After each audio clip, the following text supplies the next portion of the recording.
Hello everyone. Today we are going to talk about assessment of control effectiveness.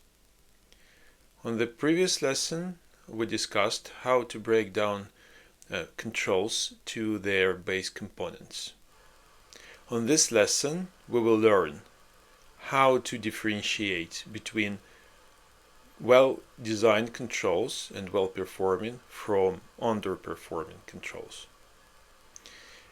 Let's start from some basic definitions. First of all, what is the risk? When we're talking about controls, the risk definition is very important. The risk is something that prevents us from achievement of business goals. Another term, risk appetite, means the minimal level of the risk, so-called residual risk, which we are okay with, we can live with it. Why it's important? Because the more we mitigate the risk with the control, the more this mitigation costs to us.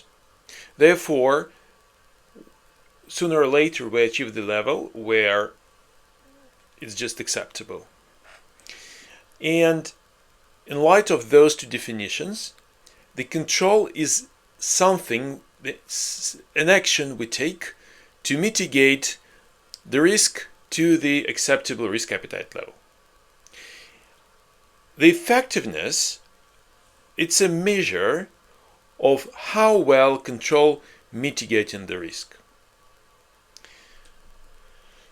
The assessment of the controls could be split into two main parts. The first is the design, and this is what we're going to discuss today.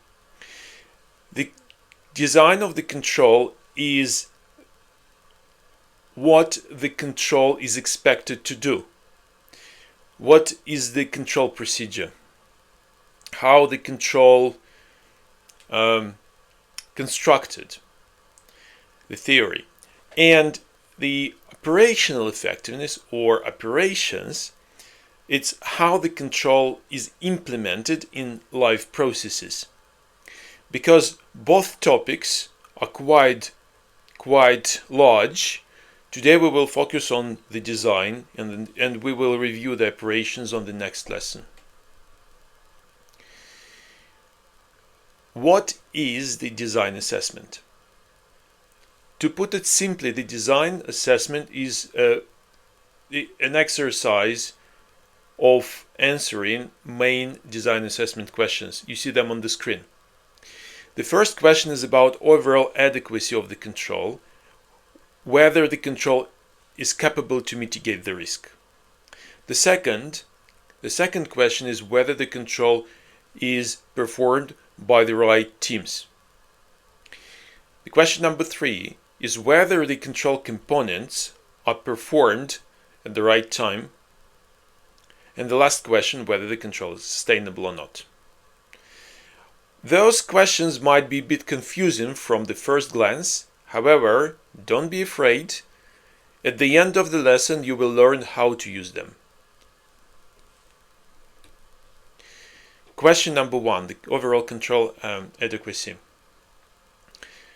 The question number 1, the easiest way to answer it is to see the control as a collection of draft components. As we discussed in our previous lecture, the draft components are the detection phase, the reaction phase, alerting, fixed stage, and tracking. 4 first steps ensure the risk mitigation. The last step ensure that we track the control and we can provide assurance on the control effectiveness. Let's have a closer look to each of the components, their role in the controls, and how lack of every component would affect control effectiveness. Let's start from alerting. In this example, We have a room with sensitive equipment. The equipment is sensitive to the temperature. The temperature shouldn't go above 65 degrees. And the team responsible for the storage decided to install a thermometer in this room. The thermometer is configured the way so when the temperature hits the level of 65 or above, the thermometer is sending the message to the log, sending this information to the log. The team responsible for the storage of the equipment, from time to time, they review this log, and if they see that the temperature is too high, they go and fix the issue with the climate control, and they record what they've done to the maintenance log. This control has all components except for the alert, because the thermometer doesn't send a notification. It just posts that the temperature reached the threshold to the log, but there is no notification which would be a call to action. Therefore, we can think of, if we're lucky enough, that the team will notice this message in the log timely. However, we cannot rely on just luck. That's why this flow will make control non-effective. Let's move to another example where we deal with lack of the fix phase or remediation phase.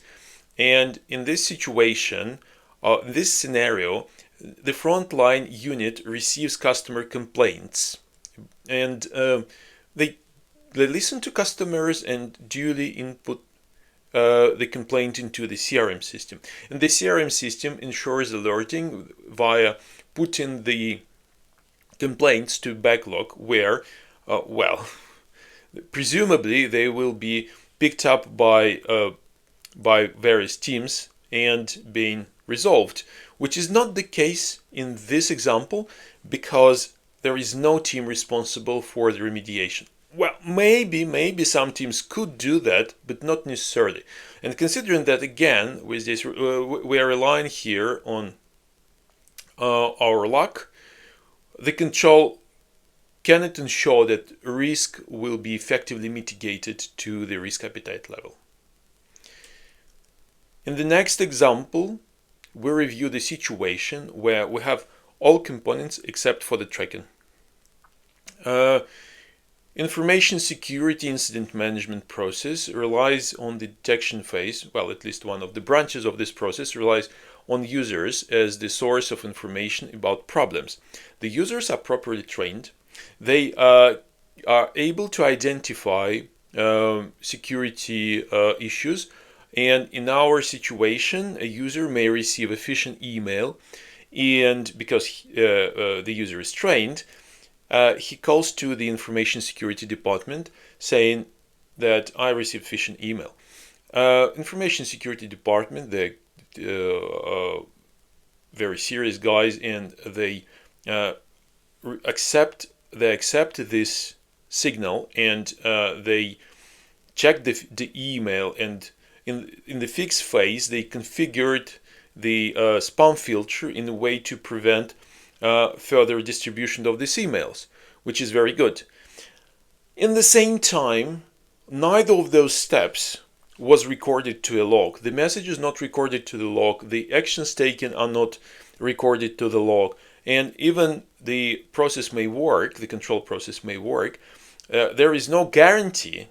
We cannot verify that every issue is recorded in the security incident management system and tracked and controlled until its resolution. That's the flaw which makes the control ineffective in mitigation of the associated risk. And the last example is the lack of the react phase. Reaction phase is presented only in preventive controls, and this scenario provides for the procurement system user. The users in procurement systems normally have their limits, and if a user, like in our case, is submitting an order with the total above their limit, the system sends a notification to the control unit. The control unit receives a notification and starts checking whether user received all required approvals. The problem is that the system does not stop the workflow of procurement, and the request is in processing while control unit is expected to do their investigation. It means that there is no guarantee that, so if the user didn't receive any sorcery approvals, there is no guarantee that control unit will step in before the money leave the firm and risk materializes. In a good control design, the system must stop the workflow until all required approvals are received and placed to the system. And this lack of reaction phase makes the control ineffective. This is how to answer to the question number 1, whether the control is capable to mitigate the risk. You may notice that we didn't have an example with the lack of the detection phase for a very simple reason. Detection phase is the only phase which presents in any control.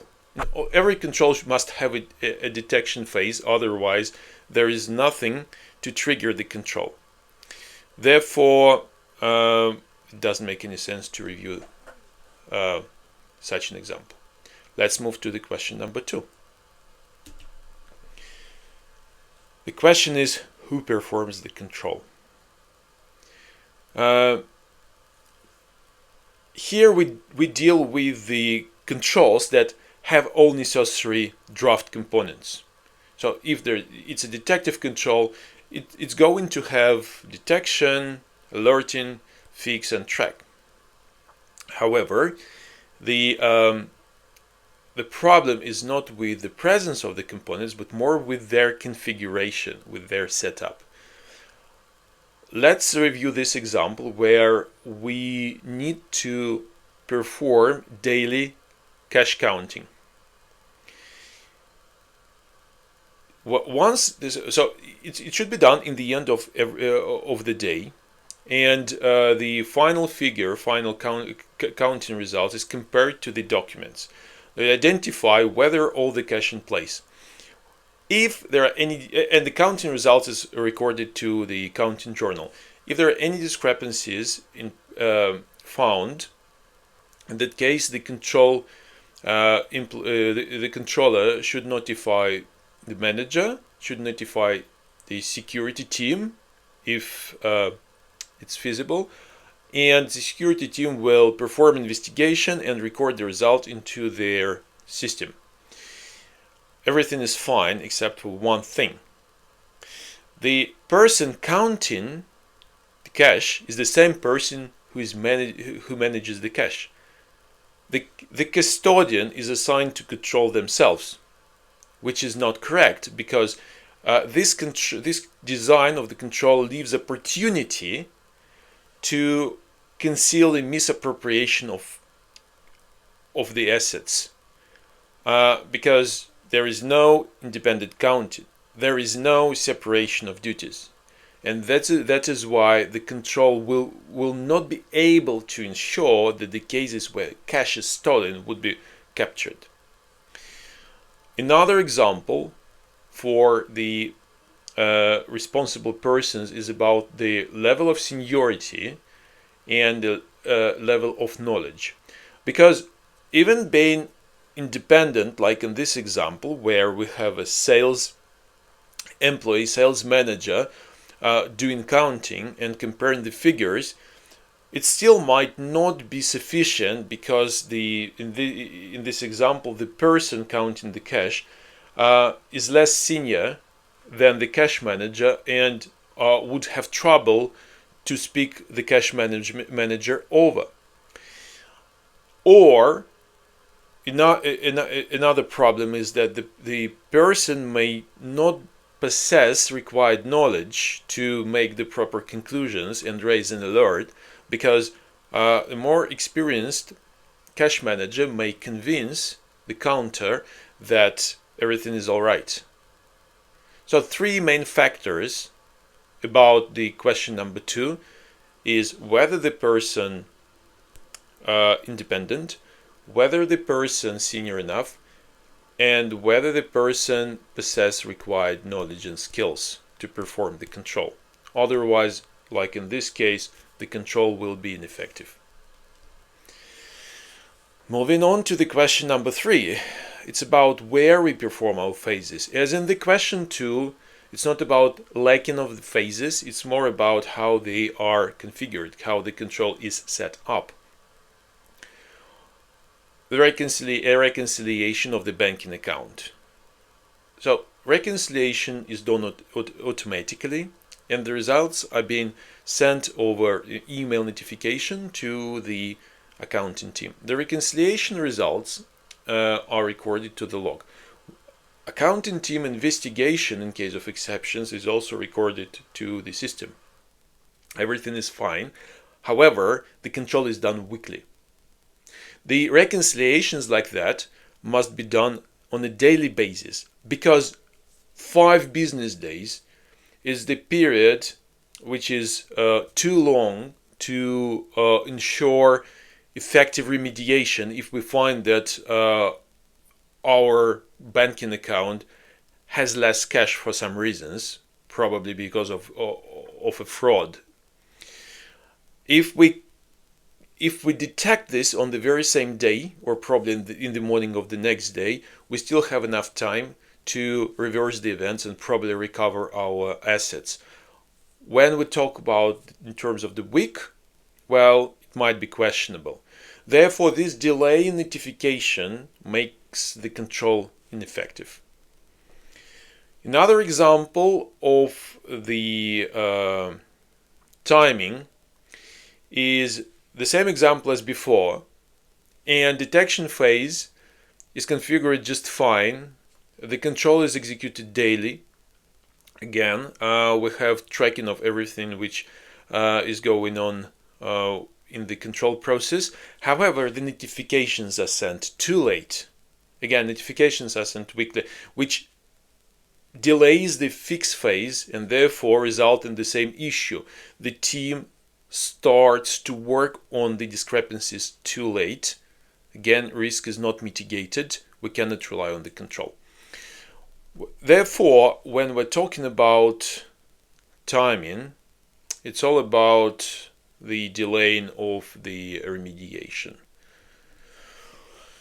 Question number 4, sustainability. A very interesting question, maybe one of the most complex questions, because it's not always black or white, and there is additional control context consideration and goals should be taken into account. Sustainability is the ability of the control to remain effective under the pressure of the changing environmental conditions. And there are 2 main categories where our sustainability is at risk. Is about the one is about how much work the control should do, the volume, and the second is about who is doing the control, the key person. Let's have a closer look at the volumes first. The volumes issue means that our control may receive more input than it can digest, and so we're losing our capacity. Therefore, we may deal with 2 scenarios when capacity of the control is exhausted.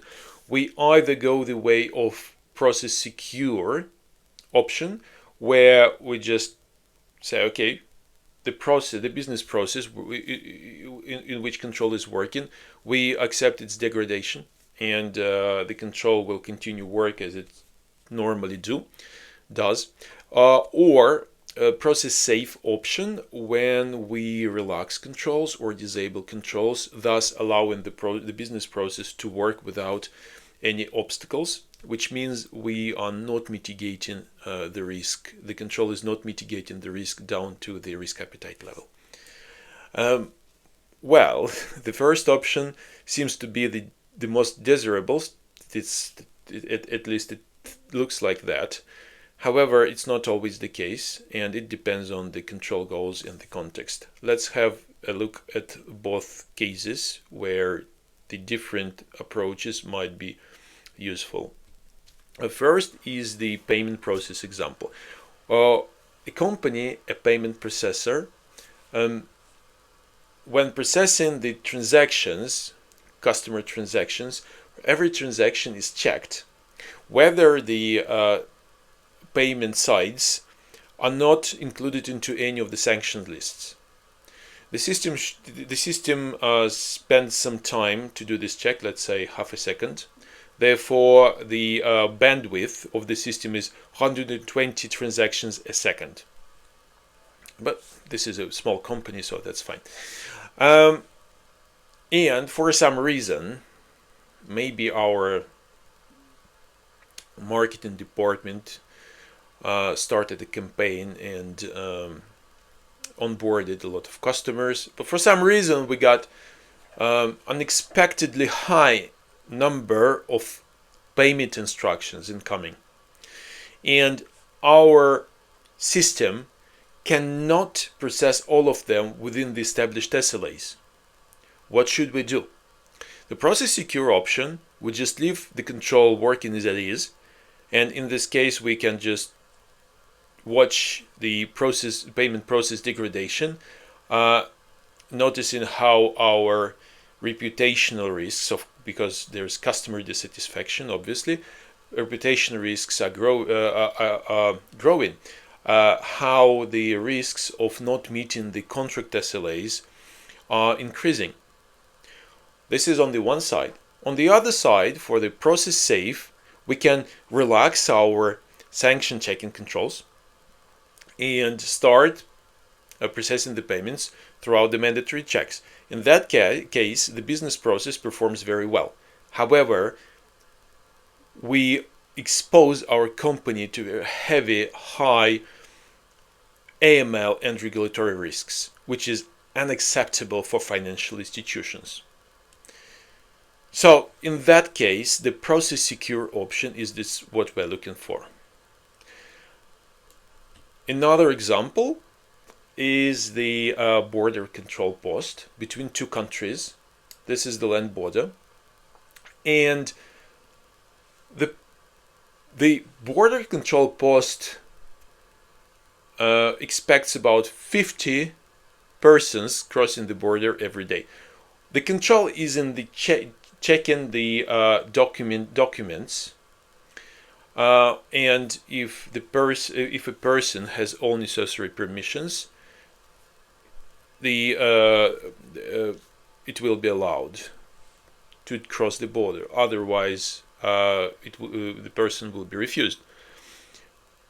And everything is fine until one day a natural disaster, volcano eruption, just caused the flocks of people coming to the post because people are running away, saving their lives, and the flow of the people who wants to cross the border increased tenfolds. Instead of 50, it turned 500, and people keep queuing up.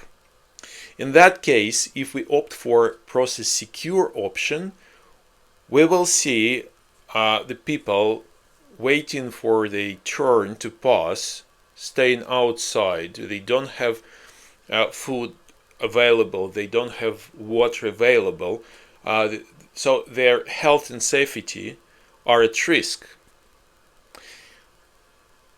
And this is what's going to happen if we decide to keep our controls at the same level, if we will keep the control strong. But in the same time, if we opt for the process safe, in that case, we can relax our controls and let people in. However, in that case, we will increase the risks of illegal immigration. As you may see, the first and the second examples, the situations with sustainability related to volumes, it's a trade we should choose between two risks, because there is no the right option, there is no happy path. We should always opt for a risk to accept. That's how the volume sustainability assessment is working. And the question is, okay, fine, we have those two cases. However, the capacity will always have limits, because we cannot extend capacity endlessly, just because, well, the costs are too high. If we will design our controls thinking about the workload, which is the 10 times larger, higher than our regular workload, right? The 90% of the assets we allocate to the control, they're gonna stay idle, and it costs money, and this is not not a solution, because it's inefficient. So what we're gonna do? Well, when we're assessing sustainability, first there should be assessed the control capacity, whether it is adequate to the expected workload. We may have a look at the past data and see what were the average figures of the volumes, what were the regular spikes. So, for instance, the might be monthly regular spikes. They are not frequent, but they are regular. We can plan for them, right? We need to ensure that control design accounts for the overall cadence of the workload. Second, we need to compare whether the actual control capacity can satisfy those requirements. And in the end, because those first two steps will just address our regular workload, but it will never help us to cope with significant spikes in the volumes. For this one, we can look at the contingency. Because, well, yes, we cannot allocate resources in advance. However, we can do something as the situation develops. So, for instance, the payment system placed to the cloud infrastructure, we can add more resources to it. Well, it could be done quickly, just probably with a few clicks of the mouse. If we're talking about border control, what we can do, maybe we can plan for recruitment of army forces who can help the border officers, and for instance, through addition of more shifts. In that case, we can add resources to ensure that control is working as expected, mitigating the risk. At the same time, the process is not degrading. That's the approach to the sustainability of volumes assessment. Now, the key person example, the key person risk, so-called. Let's imagine that there is a warehouse, and every quarter the warehouse staff performs inventory counting, doing reconciliation of the actual figures against the ledger. The reconciliation report is expected to be signed by the warehouse manager and the counting supervisor. The problem is that today, when the reconciliation report is ready, the warehouse manager couldn't come to the office because of the illness. And the supervisor found that no one else could do this job. No one else could sign the reconciliation report and thus complete the control execution. And so this is example of a key person risk. The person may leave for vacation, may go off sick, and the process stops. Well, what can we do? The first thing that comes to my mind is we just need to ensure that the warehouse manager's team have enough people to back up his role. When assessing situations like that, we may ask those 4 questions which you see on the screen. So first, does the team have enough staff to back up the critical control roles? Second, whether the delegation process is in place, and the process should be formalized and all delegations should be approved. Whether the people in the team who are delegates, they have in their job descriptions this responsibility. And of course, once all those formalities are done and staff is recruited, we need to ensure that those who is going to back the warehouse manager up, those delegates, they know what to do, they are properly trained, they know how to understand whether the reconciliation report is accurate or not, and when they sign it, it should be a responsible action, not just the signature. This is sustainability, a bit more complicated than the previous question, but still doable. All right, this is how we assess the design. Not too complicated and not too long, just more the matter of attention to the details and thinking about different scenarios, how a situation may develop in the case of control exceptions. Just ask those 4 questions: whether the control have all required draft components, whether the control is performed by the right teams and people, whether the control is performed at the right time, and whether the control is sustainable. And remember, as I mentioned in the beginning, the questions should be just yes or no. And if you have even a single no answer, it means that control is not effective in mitigation of the risks, and it should be improved to make sure the design is adequate. Thank you for watching. See you in the next video, where I will explain how to perform operational effectiveness assessment.